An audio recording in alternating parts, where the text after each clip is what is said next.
ترکی ان چند گنے چنے کنٹریز میں سے ہے جس میں جو ہے وہ چڑھاؤ ہی چڑھاؤ ہے، اس میں اتار نہیں ہے.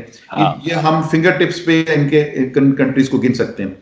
تو اور یہ ریلیشن شپ اب تک اللہ کا فضل ہے انٹیکٹ ہے، قائم ہے، اور انشاءاللہ ہمیں امید ہے کہ قائم ہی رہے گا. اس میں یہ جو ابھی ریسنٹ ایک فنومینا پچھلے ایک سال سے خاص طور پہ میں کہوں گا اسٹارٹ ہوا ہے، جس میں جو ٹورسٹ ویزا جو ترکی کے کونسلیٹ اور ایمبیسی ایشو کرتے ہیں، یہ پرائمریلی 1 مہینے کا بھی ہو سکتا ہے، 2 ہفتے کا بھی ہو سکتا ہے، 6 مہینے کا بھی ہوتا ہے، لیکن نارملی یہ 2 مہینے سے اوپر کا ویزا ایشو نہیں کرتے. کچھ ہمارے نالج میں ایسے انسیڈنٹس آنے شروع ہوئے ہیں جس میں وہ لوگ جو اس اللیگل کا سہارا، اللیگل چونکہ اب مشکل ہوتا جا رہا ہے، یہ وہ سفر اور خطر سفر اختیار نہیں کرنا چاہتے، تو وہ اب یہ کر رہے ہیں کہ ٹورسٹ ویزا لے کر تو یہاں آ کر اس ٹورسٹ ویزا کی بیس کے اوپر یا تو یہاں پر سیٹل ہونا چاہتے ہیں یا اپنا یہاں کوئی جاب کرنا چاہتے ہیں. تو اس میں یہ جب ٹینڈنسی بڑھی تو پچھلے سال ایک باقاعدہ ترکی نے ایک قانون بھی پاس کیا جو کہ اس سال 1 جنوری سے لاگو ہے، جس میں انہوں نے یہ کہا کہ جتنے بھی ٹورسٹ ویزاز ہیں یہ اب ایکسٹینڈ نہیں کیے جائیں گے. اگر کسی نے یہاں پر رہنا ہے، ایکسٹینڈڈ رہنا ہے، بزنس کرنا ہے، کاروبار کرنا ہے، تو وہ اپنے پراپر ویزے پہ آئے، یا اگر اس نے وہ ٹورسٹ ویزے پہ ہے تو وہ اپلائی کرے، اور اپلائی کر کے ویٹ کرے، اور اگر اس کا ویزا ٹورسٹ والا ختم ہو جائے تو ہی has to go back to Pakistan یا جہاں سے بھی وہ آیا. تو اس میں اب ہمیں یہ اطلاع ملی کہ بہت سارے ٹریول ٹور آپریٹرز نے پاکستان میں یا ٹریول ایجنٹس نے لوگوں کو ٹرکش ایمبیسی اور کونسلیٹ سے ٹورسٹ ویزا دلوا کر، لیکن خواب یہ دکھایا کہ ہم آپ کو یہاں پر سیٹل کروا دیں گے، ہم آپ کو یہاں پر جابز دلوا دیں گے، ہم آپ کو یہاں پر سیٹل کروا دیں گے، اور یہاں سے آپ آگے بھی جا سکتے ہیں. یہ خواب دکھا کے ان کو یہاں پر لے کر آئے، اور یہاں ان کو پھر آگے انہوں نے بیجاروں مددگار چھوڑ دیے. اب وہ فیملیز بیچ میں چونکہ ایک یہ کووڈ کی سچویشن آ گئی، تو یہ مارچ سے جون تک سمجھ لیں ایک مورٹوریم تھا، جس میں ترکی نے بھی یہ فیصلہ کیا کہ جتنے بھی ویزا جو ایکسپائر ہو رہے ہیں مارچ اور جون کے بیچ میں، ہم ان کو آٹومیٹک ایکسٹینشن دے دیں گے. تو چلیں یہ ابھی جولائی اور اگست میں یہ ایکسٹینشن بھی ختم ہو جائے گی.